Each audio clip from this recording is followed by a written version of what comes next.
وما أرسلناك إلا رحمة للعالمين. Bismillahirrahmanirrahim. Assalamualaikum warahmatullahi wabarakatuh. Alhamdulillah wa syukurillah wa la hawla wa la quwata illa billah. Salatu wassalamu ala rasulillah wa ala alihi wa sahbihi wa wala. Wa nifidina azani Allah wa iyyakum. Alhamdulillah, puji syukur kata Allah Subhanahu wa taala sehingga kita bisa berkumpul lagi di tempat ini baik secara online maupun offline dalam rangka mengkaji agama Allah yaitu Islam, dan kita ada di kitab fikih nikah. Kita masuk di bab akad nikah. Nah, jadi pernikahan itu menjadi sah ketika ada akadnya. Akad itu adalah ketemunya seorang mempelai laki-laki atau calon suami dengan wali dari wanita. Kemudian pihak wali mengatakan, saya nikahkan kamu dengan anak gadisku kalau itu anaknya, dengan keponakanku kalau itu keponakannya, dengan kakakku kalau itu kakaknya, dengan adikku kalau itu adiknya. Harus wali, yang menyerahkan harus wali. Nah, kalau ada orang dari KUA, maka mereka menggantikan wali dan sudah dapat izin dari wali. Wali di sini adalah wali nasab. Nah, yang dari KUA itu wali hakim. Wali hakim itu adalah ulil amri, yaitu pemerintah. Ya. Maka selalu saya ulang-ulang bahwasanya seorang wanita sebaiknya menikah resmi saja. Karena nanti kalau ada masalah dengan suaminya, dia bisa mengajukan gugatan cerai. Bukan berarti nikah belum kok udah niat cerai, bukan gitu. Tapi mengantisipasi. Namanya kita nggak tahu kan, patah di kita kan sedia payung sebelum hujan gitu. Ya. Di rumah harus selalu sedia P3K. Nah, sama dalam pernikahan juga sama. Barangkali nanti dapat suami yang nggak bertanggung jawab, maka seorang wanita untuk bisa melepaskan ikatannya, dia sebaiknya nikah secara resmi, sehingga dia kalau ada masalah dengan suaminya yang memang sudah nggak bisa dicarikan jalan keluarnya, dia bisa mengajukan gugatan cerai. Karena perceraian seorang wanita hanya bisa diputuskan oleh hakim ketika memang diminta oleh wanita tersebut. Tapi kalau tidak diminta oleh wanita tersebut tapi dilakukan oleh suaminya, bisa. Ya. Karena itu perlu diperhatikan buat para wanita atau mereka yang punya wanita yang di bawah tanggungannya. Jadi jangan gampang oh penting nikah siri wae apa-apa gitu kan. Akhirnya yang terjadi ketika nikah siri ada masalah, nggak bisa lepas gitu kan. Terus fakta yang banyak terjadi, nggak bisa lepas dari suami yang dinikahi, yang menikah siri itu, kemudian wanita ini nikah lagi, ya. Menikah di atas pernikahan, ini nggak bisa ya. Akad nikah, syarat akad nikah diantaranya satu, kerelaan wanita sebelum akad nikah. Seorang gadis tidak boleh dipaksa untuk menikah, nggak boleh ya. Jadi harus dikasih tahu mau dinikahkan dengan siapa, gitu kan. Jadi seorang anak gadis yang belum pernah menikah, ya, artinya masih perawan, belum pernah menikah, maka dia dimintai izin. Mau nggak kamu sama si Fajar misalnya gitu. Itu siapa toh Pak? Itu anaknya Kiai yang ada di kaki Gunung Lawu misalnya gitu. Anaknya rajin. Bapak udah lihat orangnya. Udah. Bapak udah cek orangnya. Sudah. Ya monggo kalau Bapak kerso ya saya bismillah saya ikut. Itu anak yang baik kayak gitu. Dan orang tua yang baik ya seperti itu, nyarikan suami yang baik ya. Kemarin udah kita bahas ya, kewajiban seorang wali itu mencarikan apa namanya, wanita yang ada di bawah perwaliannya, pasangan yang baik gitu. Dengan cara dicek gitu. Nah, demikian pula janda, ia tidak boleh dipaksa untuk menikah, tapi harus ditunggu ucapan persetujuannya atau penolakannya. Jadi kalau janda dia bisa menentukan pilihannya sendiri dengan cara dia harus ditunggu ucapan persetujuannya atau nolaknya. Kalau gadis diemnya itu setuju. Mau nggak sama Mas Fajar, nggak jawab mau atau nggak mau cuman guyu. Oh ya wes berarti gelem gitu. Hal ini berdasarkan hadis dari Abu Hurairah radhiyallahu anhu bahwa Nabi SAW bersabda la tungkahul ayyimu hatta tustakmaro. Janganlah kamu nikahkan seorang janda hingga diminta persetujuannya. Kalau dia belum setuju ya jangan dipaksa. Wala tungkahul bikru hatta tusta'dana, dan janganlah kamu nikahkan gadis perawan sampai diminta izinnya. Mustakmaro. Qalu, mereka bertanya, ya Rasulullah, wa kaifa idnuha, dan bagaimana izin seorang gadis sekolah antas kuta. Dia diem itu udah izin. Orang gadis kalau nggak cocok pasti dia akan berontak. Mau sama itu nggak? Siapa? Yang itu loh. Gah. Nah, itu berarti nolak dia. Tapi kalau diem, itu persetujuannya. Itu menurut Nabi SAW ya. Nah, nanti tergantung uruf di tempat kita. Kalau uruf di tempat kita ya sama ya nggak apa-apa. Itu juga bisa dipakai. Tapi kalau uruf di kita itu, oh kalau di tempat saya itu setuju itu mantok. Nah, kalau dia belum mantok ya tunggu sampai mantok. Nah, diriwayatkan pula dari Khonsa binti Khodam al-Ansariyah radhiyallahu anha, anna abaha, bahwasanya bapaknya, zawwajaha, menikahkannya, wahia thayyibun, sementara dia adalah janda. Fakarohat zalika, dan tidak rela dengan pernikahan tersebut. Fa'atat Rasulullah Shallallahu Alaihi Wasallam, kemudian dia datang kepada Nabi SAW, farad dan nikahahu, kemudian Nabi SAW membatalkan pernikahannya. Nah, jadi ini kisah seorang anak dinikahkan bapaknya, tapi dia nggak mau gitu loh. Jadi bapaknya nikahkan tanpa persetujuan yang bersangkutan. Tapi kalau ini gadis, bapaknya nekat melawan gitu, sah nikahnya. Ya, cuman ya itu tadi, itu mendolimi anak. Anak itu punya hak untuk menentukan juga, untuk memilih itu loh, untuk berkomentar gitu. Tapi kok kemudian anak gadisnya ini pilihannya kok nggak jelas, laki-laki yang pemabuk, nggak sholat gitu-gitu. Nah, maka wali bisa memaksa. Tapi untuk kasus janda, ya semua kembali kepada janda tersebut. Allah a'lam. Kemudian yang kedua, izin dari wali. Nah, jadi kalau yang pertama ini walinya harus nanya kepada calon mempelainya, baik janda maupun gadis. Maka yang kedua ngomongkan walinya. Jadi kalau ini dari sudut pandang mempelainya, kalau ini dari sudut pandang walinya gitu. Nah, izin dari wali. Jadi kalau kita sebagai laki-laki ya harus minta izin ke walinya. Kalau kita sebagai perempuan mau nikah ya harus pakai wali. Ini yang sering orang tinggalkan. Bahkan dengan kata-kata kan janda bisa menikahkan dirinya sendiri, nggak bener gitu kan. Kan saya bisa dinikahkan sama ustadku, itu juga nggak bener itu. Jadi menikah itu hak prerogatif dari wali, bukan kepada orang lain. Izin wali dari pihak wanita merupakan syarat sah nikah. Syaratnya itu. Ini adalah pendapat jumhur ulama dari Aisyah radhiyallahu anha, maksudnya Rasulullah SAW bersabda, ayyuma imra'atin nakahat bi ghairi idni waliyiha, wanita mana aja yang menikah tanpa izin walinya, fa nikahuha batilun, fa nikahuha batilun, fa nikahuha batilun, maka nikahnya batal, maka nikahnya batal, maka nikahnya batal.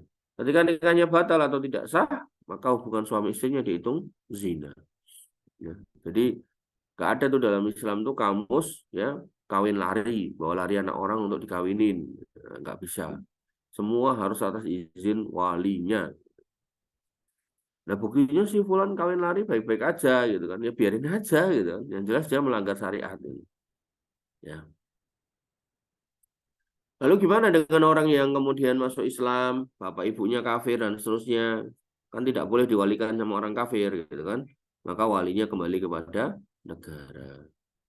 Diriwayatkan pula dari Abu Musa al-Asy'ari radhiyallahu anhu, yang berkata bahwa Rasulullah sallallahu alaihi wasallam bersabda, la nikaha illa biwaliyin. Enggak ada nikah kecuali dengan adanya wali. Ya. Jadi kalian wanita juga jangan gampang ke.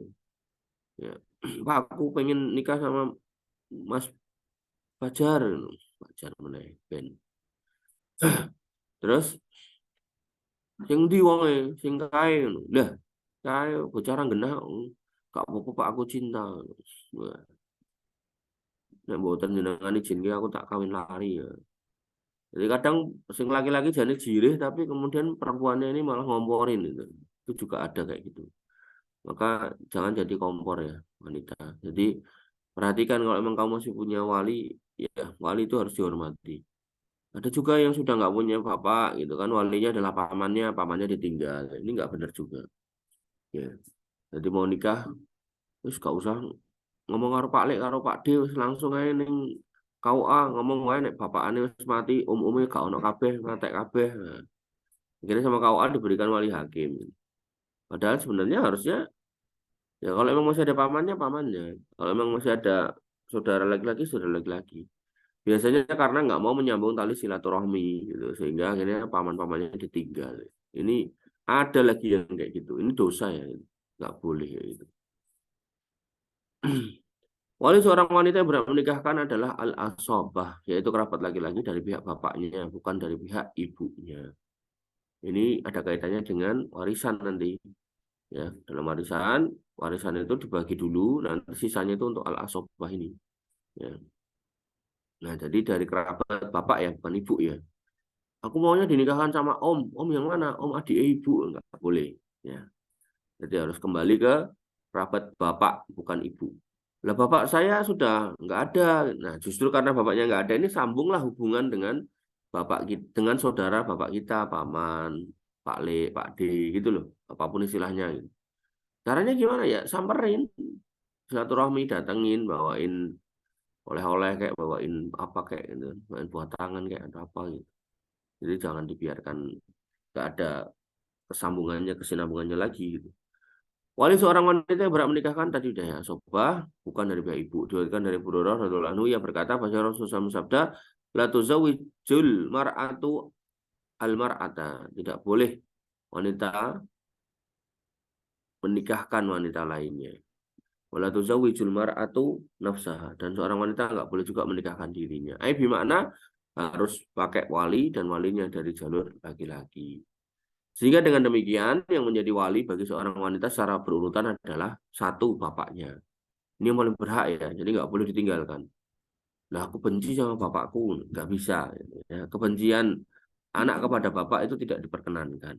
Walaupun bapaknya berlaku dolim, gitu kan. Walaupun bapaknya berlaku aniaya pada anaknya, ya maka yang tetap berhak menikahkan pertama kali bapaknya. Kemudian yang kedua kakeknya dari pihak bapaknya dan seterusnya. Jadi bapaknya bapak gitu loh. Kemudian bapaknya bapak, bapaknya lagi di atasnya lagi. Nah, kalau ke atas sudah nggak ada, buyut meninggal, kakek meninggal, bapak meninggal, maka bisa ke bawah. Saudara laki-laki sekandung. Sekandung itu berarti satu perut dengan kita, yaitu di perut yang sama, yaitu perutnya siapa? Ibu. Nah, biasanya dibahasakan sekandung di sini nih apa namanya? Bapaknya sama, ibunya sama. Nanti kalau ibu edok yang sama itu seibu. Nah, kalau itu nggak ada, atau adanya saudara kandung sebapak, ya sebapak. Jadi bapak kita menikah dengan ibu kita, bapak kita duda udah bawa anak nih, anak laki-laki. Menikah dengan ibu kita, lahirlah kita perempuan misalnya gitu. Maka kita sebagai perempuan boleh dinikahkan sama saudara laki-laki sebapak. Gitu. Makanya dalam Islam tuh punya anak laki-laki itu penting ya. Penting itu maksudnya itu tadi yang berhak atau punya kuasa untuk menikahkan anak gadis itu salah satunya ya anak laki-laki. Kemudian anak laki-lakinya ini kalau nggak ada, si janda menjanda umur 50 tahun itu kan 55 sampai ketemu lagi jodohnya suruh nikahin bapaknya nggak ada apalagi mbahnya tambah nggak ada lagi pamannya nggak ada ya maka yang nikahkan ya anak laki-lakinya. Kemudian anak laki-lakinya ternyata ya meninggal juga ada cucu laki-laki tapi dari anak laki-laki gitu, maka bisa. Kemudian anak laki-laki dari saudara laki-laki kandung. Jadi misal Mbak Nisa punya adik laki-laki. Ya, adik laki-lakinya mati gitu kan, meninggal. Tapi dia punya anak laki-laki, berarti kan keponakan laki-laki itu boleh menikahkan Mbak Nisa. Gitu. Kemudian anak laki-laki dari saudara laki-laki sebapak. oh ternyata Mbak Nisa ini bapaknya dulu duda, punya anak laki-laki, gawan, bawaan, nikah dengan ibunya, lahirlah Nisa, gitu kan. Nah, maka gitu Nisanya pengen nikah, bapaknya nggak ada, meninggal, maka yang bisa nikahkan saudara laki-lakinya, sebapak, saudara laki sebapak meninggal juga, punya anak laki-laki ya, itu bisa. Ya, jadi kayak gitu. Kemudian paman yang sekandung dengan bapaknya, paman yang sebapak dengan bapaknya. Ya. Kemudian yang ke-11 anak laki-laki pamannya, sepupu dari pihak bapak, jadi anak dari nomor 9, gitu kan. Yang terakhir adalah hakim atau sultan atau penguasa.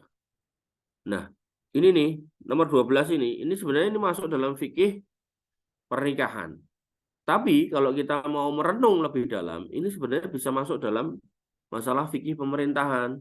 Maksudnya gini loh, ya, ada orang yang kemudian ya karena melihat Indonesia ini hukum pidananya tidak menggunakan hukum Islam, ya, hukum orang bunuh nggak balas dibunuh, terus dia teriak-teriak kemana-mana, Indonesia ini negara kafir karena tidak berhukum dengan hukum Islam. Itu salah ya memahami seperti itu. Kenapa? Karena ya mayoritas syiar di Indonesia itu adalah agama Islam. Azan ada di mana-mana, wanita banyak yang berjilbab, gitu loh. Sekolah Islam itu ada di mana-mana, nggak ada larangan, pengajian ada di mana-mana. Semua orang bebas untuk ngaji atau mengajar ngaji, gitu kan. Nggak ada larangan, gitu kan. Maka Indonesia adalah negara Islam. Soal secara pidana, Indonesia belum menggunakan hukum Islam, itu lain cerita. Itu ibarat sebuah hal yang harusnya komplit kemudian itu ditinggal itu loh. Itu kembali kepada para penguasanya. Tapi secara umum Indonesia itu negara Islam. Sehingga ya pemimpin di Indonesia ini bisa disebut sebagai waliul amr, ulil amr gitu kan. Ya, penguasa. Nah, ketika disebut penguasa, maka yang sebenarnya yang berhak menikahkan seorang muslim di dalam suatu kawasan yang dikuasai oleh seseorang, itu ya penguasanya. Ya, dalilnya apa? Allah Subhanahu wa taala berfirman, "Ya ayyuhalladzina amanu atiiullah wa atiiur rasul wa ulil amri minkum." Taatlah pada Allah, taatlah pada Rasul dan ulil amri gitu. Nah, ulil amri ini yang punya kuasa untuk menikahkan kita, wanita nih, kalau nggak punya wali nasab. Nah, karena harusnya yang nikahkan kita ini wali ulil amri kita, yaitu Pak Jokowi. Ya, Pak Jokowi kan nggak mungkin menikahkan warganya semuanya. Maka Pak Jokowi mendelegasikan tugas ini ke Menteri Agama. Menteri Agama kan nggak mungkin melakukan itu untuk semua warga Indonesia. Maka didelegasikanlah kepada Kepala Kanwil KUA yang di tiap provinsi. Kepala Kanwil KUA kemudian menugaskan kepada tiap KUA yang tersebar di setiap apa namanya Kanwil itu provinsi, kemudian ditugaskan kepada kepala apa namanya kantor urusan agama di tiap kabupaten gitu. Nah, dari kabupaten ini kemudian ditugaskan kepada setiap KUA yang ada di kecamatan. Nah, kecamatan kemudian menugaskan Pak Naib. Makanya Naib itu artinya wakil, gitu. Mewakili pemerintah gitu. Ada suratnya resmi gitu. Maka seseorang yang tidak punya surat tugas dari negara jangan coba-coba menikahkan seseorang siapapun kecuali anaknya dia sendiri gitu. Makanya kita miris ada plang gitu kan, Kiai Haji biar siapa gitu, Fulan bin Fulan itu bisa menikah ulang, nikah lagi, nyari istri untuk dinikahi, itu macam-macam jasanya. Jasa yang dia jual itu loh. Ini nggak boleh kayak gitu. Makanya jangan gampangkan ya.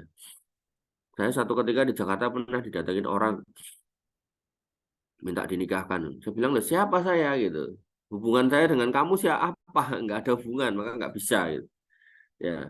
Maka orang-orang yang nggak punya ide untuk bekerja, untuk bisnis gitu kan, tiba-tiba didatangi orang kayak gitu kan. Wah, atas nama agama, atas nama kesolihan, atas nama keustatan, gitu. Dia pasti langsung gelem, langsung mau gitu. Ya wes saya siap lakukan itu, tapi saya minta 5 juta. Namanya orang baru apa namanya pengen banget kawin gitu kan ya pasti ya udah 5 juta Pak Ustadz ini ya bisa jadi profesi tambahan. Tapi ketahuilah bahwasanya itu adalah kesalahan ya. Jadi walaupun itu menghasilkan duit tapi itu nggak barokah. Seorang wali tidak sah mewalikan jika masih ada wali yang lain dan lebih dekat hubungannya dengan wanita tersebut. Ya, jadi kalau bapaknya ada nggak boleh ditinggal. Tadi udah saya bilang ya. Makanya bapak itu sejahat-jahatnya bapak, anak nggak boleh membalas kejahatannya. Sehingga tidak sah perwalian saudara laki-laki jika masih ada bapak kandungnya, dan tidak sah pula perwalian saudara laki-laki sebapak jika saudara laki-laki sekandung masih ada, dan seterusnya. Jadi ini menunjukkan urutannya. Kalau nomor 1 masih ada, bawahnya nggak boleh. Kalau nomor 2 masih ada, bawahnya nggak boleh. Nomor 3 masih ada, bawahnya nggak boleh. Ya, jadi perhatikan itu. Adapun syarat wali bagi adapun syarat bagi seorang wali adalah 1, Islam. Harus Islam. Aku diwalikan bapakku agamanya Hindu, nggak boleh. Allah Subhanahu wa taala berfirman, wal mu'minuna wal mu'minatu ba'duhum awliya'u ba'din. Orang iman laki-laki dan orang beriman perempuan satu dengan yang lainnya saling mewalikan. Ya, maka ini harus Islam. Kemudian laki-laki, ya tadi jalurnya laki-laki semua. Ini laki-laki semua. Termasuk yang terakhir ini, penguasa nggak boleh bikin atau membuat aturan buat SK yang Pak Naibnya ini jadi Bu Naib perempuan, nggak boleh, harus laki-laki. Kemudian mukallaf, balik dan berakal, jadi nggak boleh wali ini orang yang stres. Wah, yang nikahkan siapa? Pak Bambang. Bapakmu Pak Bambang itu? Iya, ya kan bukannya dia sakit jiwa. Ya kambuh-kambuhan sih. Mudah-mudahan nanti pas hari H dia waras gitu. Enggak boleh gitu. Ya. Jadi harus benar-benar orang yang waras aja. Kalau emang kambuh-kambuhan ya mendingan diganti langsung, nggak apa-apa dengan sebab itu. Daripada nanti pas mengucapkan akad nikah itu dia malah kambuh gitu kan. Kan namanya juga kambuh-kambuhan, nggak ngerti. Kemudian merdeka. Ketika bapaknya budak maka nggak boleh dinikahkan oleh bapaknya. Kemudian adil, tidak tampak kefasikan darinya. Nah, ini yang nomor 5 ini yang sering dilanggar orang. Jadi bapaknya nggak sholat, atau nikahkan anaknya. Nah, bapaknya tukang main judi, nikahkan anaknya. Ya. Maka kalau ternampak urusan-urusan kayak gitu, maka minta izin ke bapaknya untuk nyari wali hakim aja sekalian. Pak, biarkan saya dinikahkan oleh wali hakim. Ya. Ngapunten ya Pak, gitu. Ya biar apa? Biar pernikahan kita barokah gitu loh. Sakinah mawaddah warahmah itu tercapai karena sebab kita menghadirkan orang-orang yang pas gitu. Gitu. Wallahu alam. Kemudian tadi wali udah, ya. Kemudian yang pertama tadi apa? Akad, ya. Izin wali, ya, toh. Kemudian kerelaan, akad judulnya ya. Kerelaan, kemudian izin wali, ya. Kemudian mahar. Yang ketiga mahar. Mahar dalam pernikahan hukumnya adalah wajib, harus ada. Jika kedua orang bersepakat untuk menikah, untuk meniadakan mahar, maaf, maka nikahnya rusak atau enggak sah. Jadi laki-lakinya ini tukang ngibul, tukang rayu, gitu, rumongso ganteng, gitu kan. Perempuannya juga dirayu juga mau-mau aja, gitu kan. Yang penting kan aku siap menyerahkan jiwa ragaku tadi, nggak usah pakai mahar ya, gitu. Wes, katanya gitu. Nah, perempuannya langsung berbunga-bunga, terbang ke langit, gitu. Maka ini nggak boleh ya, mahar tetap harus ada. Ini adalah pendapat mazhab Malikiyah dan pendapat yang dipilih oleh Syekhul Islam Ibnu Taimiyah rahimahullah. Hal ini berdasarkan firman Allah Subhanahu wa taala, wa atun nisa sadaqatihinna nihlah. Jadi ini yang ngatur itu udah Allah langsung ya. Berilah mahar sebagai pemberian dengan penuh kerelaan. Nah, pembahasan lebih lanjutnya nanti akan ada di bab berikutnya. Kemudian yang keempat, saksi. Pernikahan tidak sah tanpa adanya 2 orang saksi. Laki-laki, muslim, mukallaf, adil. Jadi jangan sampai nyari saksi yang enggak gitu kan.